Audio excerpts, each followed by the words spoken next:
Heading abroad for a wedding, my husband's accusatory tone took me aback. And you call yourself a wife? He sneered. His words stung, casting a shadow over what should have been a joyous occasion. It's not a vacation, I retorted, attempting to explain. I'm attending a wedding ceremony. But my explanation only seemed to enrage him further. Shut up, he snapped. You're married. You shouldn't leave the house. Do you want to get a divorce? The person I once knew as my gentlemanly husband had transformed into someone unrecognizable. Being bored even from celebrating with my best friend felt suffocating, like being enslaved. I reached my breaking point. Look forward to it, okay? I fired back, my frustration boiling over. I'll send you straight to hell in no time. My name is Emily, 29 years old. 2 years ago, I took a leap of faith, leveraging my experience from working part-time during my student days to become an independent entrepreneur. Despite the initial struggles of starting my online boutique, my boyfriend Nick's unwavering support kept me going. He believed in my dreams, even when I doubted myself. You'll be fine, he'd reassure me with a smile. Even if things are hard now, there will surely come a time when you'll succeed. Nick's encouragement became my lifeline, propelling me forward through every setback. I want to support you, Emily, he'd say, his faith in me unwavering. Let's try a little harder together. With Nick by my side, I found the strength to persevere.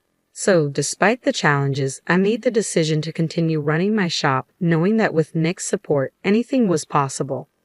I fully utilized social media networks, SNS, to market my business in the gaming niche, which resulted in a significant boost in online exposure. Thanks to this strategy, I witnessed a remarkable increase in the number of customers. My target demographic spans a wide age range, ensuring a large user base for my business. Since everything operates online, I'm spared the costs of rent and labor. This setup allows me to manage my business seamlessly alongside household chores without feeling overwhelmed. With stability achieved, I now enjoy a decent income. However, amidst the success, one thing troubles me deeply: my husband's growing indifference towards me. As my business flourished, his words and actions turned colder by the day. I trace the beginning of this rift back to a seemingly inconsequential incident a few months ago. Upon reaching my sales target for the previous month, I was elated. I rushed to share the news with my husband, Nick, who had just returned from work. Nick, listen, I began excitedly. What's the rush? You seem worked up, he replied. I did it. I hit my sales target for last month. You set quite a high goal, he remarked casually. Yes, we've been close for a while, but I finally achieved it last month. I couldn't have done it without your support. Thank you, I expressed gratefully. Ah, good for you, Nick responded, his tone indifferent. I'm tired today. I'm going to take a shower and head to bed.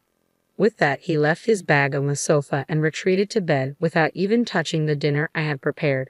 I had anticipated his reaction given how supportive he had always been. So when I excitedly shared the news of reaching my sales target, I expected him to share in my joy. Yet his response was lukewarm at best. Was he simply tired? I wondered. I had hoped for a celebratory moment between us, making his subdued reaction all the more surprising. Despite my disappointment, I couldn't compel my weary husband to feign happiness. As days passed, his demeanor towards me cooled gradually. Initially, I brushed it off as fatigue or a passing mood, but as weeks turned into a pattern of indifference, I grew uneasy. Soon, his disdain became palpable. Whenever I sat at my computer, he gloomed behind me, sneering as he peered at the screen. Checking your sales, he taunt, timing his interruptions deliberately, trying to show off how busy you are. Bewildered, I'd retort, it's not like that, Nick. You're the one who's been distant lately. His response pierced through me. Phew, it's exhausting, he sighed, exasperation lacing his words. I trudged home exhausted from work, only to be greeted by someone so emotionally charged. Emotional. Why do you always speak like that? I lament, hoping to share some good news. I've been trying hard, and you've always supported me.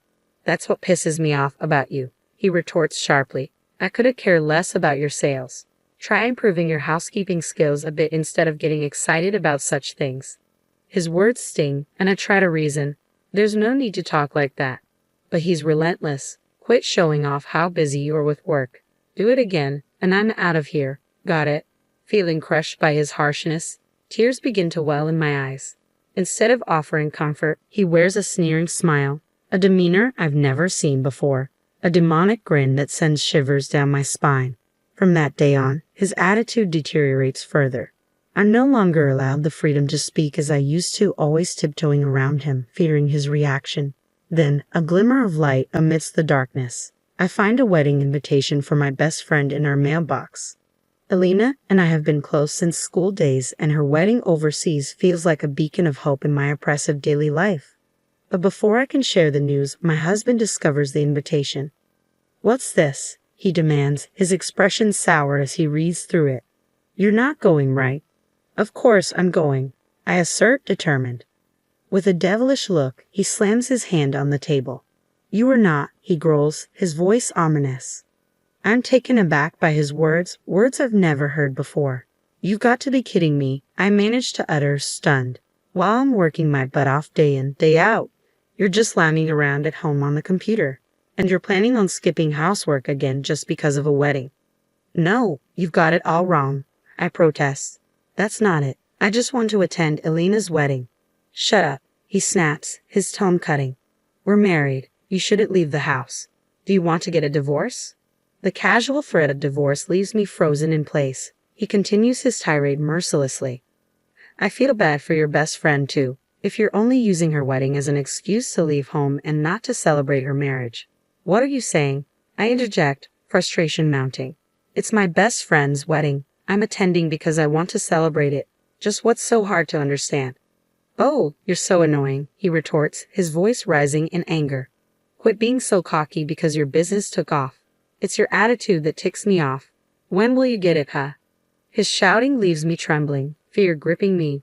My legs give way beneath me, and I find myself nearly nose to nose with him. Seemingly amused by my reaction, he continues, "Look, you should be grateful. I married a woman like you. You were lucky your business took off, and it was only because of my support. Now, shut up and just do as I say." With a swift motion, he shoves the wedding invitation into the trash can. In that moment, my blood rushes back into my body, but it's not relief I feel. It's fury. He hadn't just discarded my dear friend's invitation, he had insulted my feelings. I was seething with bitterness. I bit down hard on my lip, realizing the resentment building inside me was unforgivable. Who did he think he was? Just because he despised me didn't grant him the right to control me. I was not his slave. Being his wife did not make me his possession. If my days were to continue like this, I decided I might as well be the one to disrupt it all. I didn't care anymore. I was attending Alina's wedding, no matter what. Without resistance, I quietly bided my time until the day of departure, meticulously planning my overseas trip to avoid detection. On the morning of the flight, my silent compliance seemed to have paid off. He was too preoccupied with his usual nagging at the front door to notice. "Don't skip your chores today. Make sure dinner is ready. Don't you ever go against me, okay?" he chided, oblivious to my plans. "I know. Have a good day," I replied, masking my frustration. "Phew, you got it easy, don't you? You get to lounge around at home every day. I wish we could switch places." "Yeah, I was the one who pushed you to have your own line," he retorted. "I wish you were more grateful. Maybe I'll cut back my contribution to the household expenses from next month. It doesn't make sense for me to be the only one struggling." With every muttered grievance, my resolve hardened. Suppressing the urge to argue, I waited until he was out of sight. As soon as he left, I sprang into action. Grabbing the suitcase I had prepared, I called a cab and headed straight for the airport, leaving behind the suffocating confines of home. Upon arrival, Alina greeted me with open arms, but as I reached for my phone, it rang, displaying my husband's name. He must have realized I was gone, and his voice exploded with fury as soon as I answered. "Hey Emily, where are you?" he barked. "Without even having dinner ready?" "I'm at Alina's wedding," I replied firmly. "What wedding?" he sneered. "I told you not to go. You broke your promise," he accuses, his voice sharp with anger. "I never said I wouldn't go. I also don't remember making such a promise," I retort calmly. "Don't mess with me. I've disciplined you over and over not to leave home. You're my wife, after all," he asserts. "Disciplined? What are you talking about? That's just you forcing me to put up with your selfish expectations," I counter, my defiance evident. Perhaps angered by my refusal to yield, he explodes. "That's it. We're getting a divorce. Look, if you don't want that, come back home now. Got it?" Without waiting for my response, he abruptly ends the call. But his ultimatum doesn't sway me. My mind is already made up. After my best friend's wedding, I spend a day sightseeing before returning home. I plan to have a talk with my husband, but he's nowhere to be found. Instead, I find divorce papers on the table, already signed. And that's not all. My work computer lies in ruins, smashed to pieces. It's a deliberate statement, a final act of retaliation, but there's no love left between us. I signed the divorce papers without hesitation, packing my things into my suitcase once again. With the papers in hand, I head to my parents' house. En route, I stop by the city hall and submit the divorce papers, sealing the end of our marriage. When I reached my parents' house, I laid out the whole ordeal for them. Initially surprised, their expressions hardened as they listened. If Nick had been there, my father would have surely taken action. As I settled into my childhood home, which I hadn't visited in ages, my phone rang. It was a call from my husband. I hadn't expected to hear from him so soon. Without hesitation, I answered, "Hello. It's been a while, Emily. You're back in the country, huh?" he remarked casually. "I got back today." "So what?" I replied tersely. "You're cold, huh? Oh, maybe you're shocked that I filed for divorce, huh?" he continued, his tone condescending even over the phone. "Relax, I'm not serious either. I just wanted you to reflect on yourself, so I gave you a little scare." "Reflect on myself? What for?" I retorted. "You went abroad without my permission and had the time of your life," he accused. "Attending Elena's wedding doesn't justify it." "So you're persistent. That's what you mean by having the time of your life? Leaving your husband behind, abandoning your housework, and going on an overseas trip? You're disqualified as a wife, you little chicken," he taunted. "Enough already. Who do you think you are? Just because we're married, just because you're my husband, you think you have the right to control everything." I shot back, my frustration boiling over. "I've had enough, Emily." "Enough is enough," he'd exploded, his frustration palpable. "In the end, you just can't stand that I'm successful at work, right? You don't like having a wife who earns more than you. You're such a deadbeat. It's pathetic to be jealous of your own wife. If it bothers you so much, go ahead and make more than I do." "Emily, did you just say that?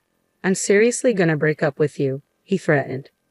"Go ahead. In fact, we're already divorced." I fired back, my voice unwavering. "What? I filed for divorce. There's no way I can continue being married to a piece of trash like you. Just so you know, if you think you can break me with such threats, you've got it wrong. I'm not gonna let you manipulate me. Don't ever show me that disgusting face of yours again, you jerk." He fell silent, evidently shocked by my harsh words. I seized the opportunity to end the call with a firm goodbye before hanging up. Afterwards, I hired a lawyer and billed him for the desktop he destroyed. Moreover, the text and voicemail messages came in handy. His attempts to control my actions and his constant verbal abuse were proven, allowing me to collect damages. As a result, his savings dwindled, and he was left in debt.